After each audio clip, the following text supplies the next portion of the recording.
Hello friends, let's start. So the viewer says that he's a new retail investor and he started his investing journey only 1 week back. So first of all, congratulations and all the best for your journey in stock market.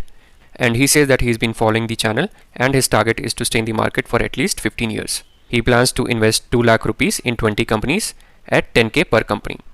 And after that he wants to invest 20k monthly over the next few years. And so far he has invested in 14 companies. And for the future, he has mentioned that he wants to invest in 6 more companies, which are Divi's Lab or Dr. Lal Pathlab, Relaxo, Deepak Nitrate, Bajaj Finance, Polycab, Naukri or Policy Bazaar. So let's start. His total invested amount is 1,31,000 and the current value is 1,30,000. Currently, it is down by just 1% and the number of companies are 14. First company is Asian Paint, number of quantity is 3 and the total invested amount is 9,000. A very good company, a market leader in the paint sector, and you can continue to hold this company for next 10 to 15 years easily, and this is going to help your portfolio compound very well. Company is BEL, Bharat Electronics. I generally avoid PSUs because for PSUs their main motive or main objective is public service. Shareholders benefit comes very last to them. This is an average company and right now it is getting more momentum because of the defense spend that has been increased by the government. So there is a possibility that this company may do well in future as well, so you can continue to hold it. Next company is Bharti Airtel, number of shares are 11, total invested amount is around 9,000. In telecom sector right now there is cutthroat competition, and if you look at the returns in the last 5 years, the returns have not been that great. This company was doing very good when it initially started, when it was gaining a lot of customers, but now according to me the growth is not that much. I would have avoided this company if I want to compound my money for 10 to 15 years. Next company is Coal India, number of shares are 44, invested amount is around 10,000 and currently it is down by 5%. This again is a PSU, and if we look at the return of this company, you will see here that in last 1 year it may be showing good returns, but if you look at 5 years it has not provided any return. It has given negative return of 24%, and if you look at maximum return also, the share has been almost flat, or you can say in minus, with a negative return of 38%. So if I were you, I would have avoided this company, and all the more so because of the business, because now the world is moving towards green energy. And I know Coal India is also working on completely changing its business from non-renewable sources of energies to renewable, but it might take a lot of time. But this is my view. If you think that the company is good, you can still continue. Then the next share that he has is SGFC, number of quantity is 3 and currently it is down by 1.78%. This bank you can definitely continue with. This is the number 1 bank in the private sector, and the profit of this bank are also increasing at a very healthy rate. Next company is ICICI Bank, number of quantity are 11 and currently it is down by 2.55% and the invested amount is close to 10,000. So this also is a good bank. If you want, you can continue to hold it, and if you want, you can either select SDFC or ICICI just to keep the number of companies less, so that when there is an opportunity for buying on dips, you don't get confused whether you should do buy on dip on SDFC or ICICI. But both are good companies. If you want to continue with both companies, that is also fine. Next company is Infosys, number of quantity are 6 and the invested amount is close to 9,000. Currently it is down by 4%. This is the second largest IT company in India and the third largest company in the world. A very good company with excellent management and excellent track record. And IT sector is a very essential sector. It may be under pressure right now, but this is going to recover. And this sector will perform very well as India grows. So you can continue to hold this share as well. Next share is ITC, number of quantity are 30 and the buying price is 332. This is a good company, no doubt, but right now you have bought it at the top. In terms of the financial fundamental, this is an excellent company, no doubt. Now I'm at the chart for ITC and let's look at 1 year return. You'll see very good return of 47%. And if I look at 5 year return, then you'll see that the story is changing completely. It has just given 20% return to its shareholder. So this is the problem that has been with ITC, that in spite being fundamentally strong and a good company, the stock price has not given very good returns. From here, we are not sure if this is going to go further up or it is going to start consolidating again. But if you bought this company for dividend purpose, you can continue to hold this. But in case you want to buy a company which can give you good returns in terms of share price, then you can go either with Nestle, HUL for stable and safe return. Or if you're looking for a much aggressive company in the FMCG sector, then you can also look at Tata Consumers or VBL.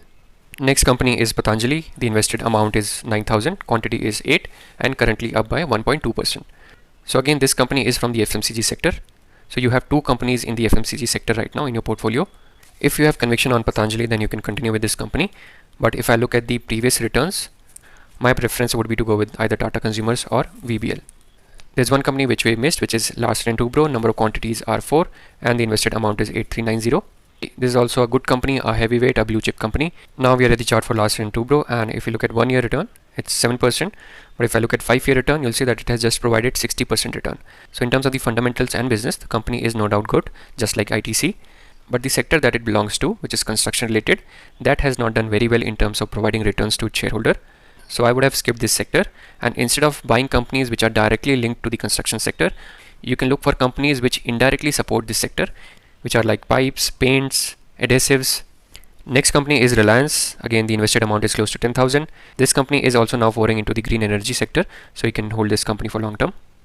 Next company is Tata Steel. Number of quantity is 90. Invested amount is again close to 10,000. This again is a sector which has not given very good returns to its shareholder.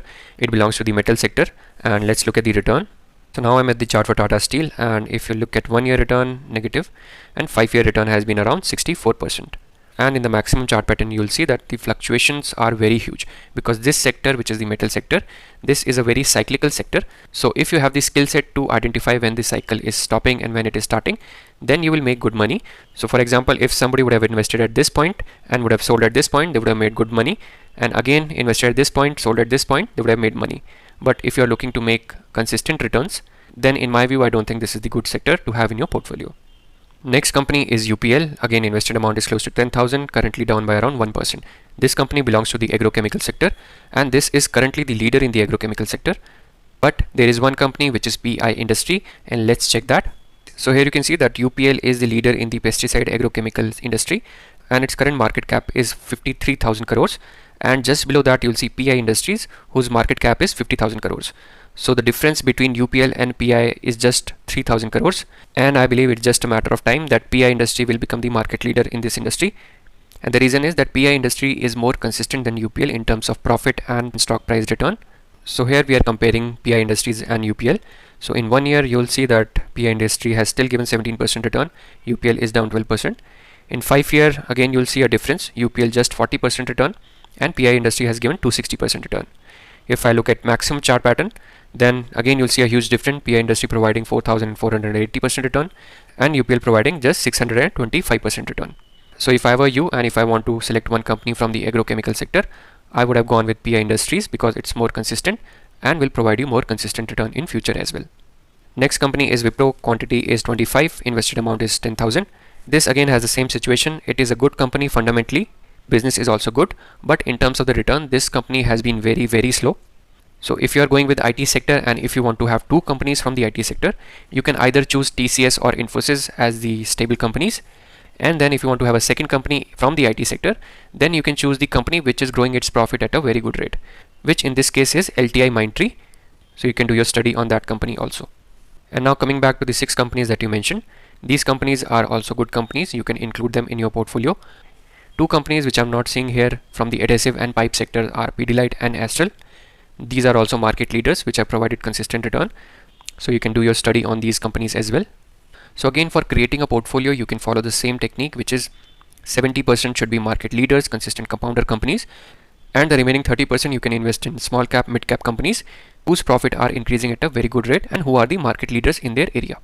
And just one thing which I forgot to mention between Naukri and Policybazaar, that for Policybazaar I would still wait because this company has still not shown profit, although the commentary from the management has been very positive and they mentioned that in coming few quarters they will turn profitable.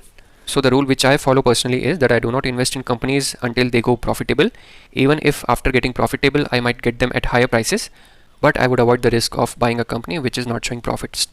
But this is what I follow.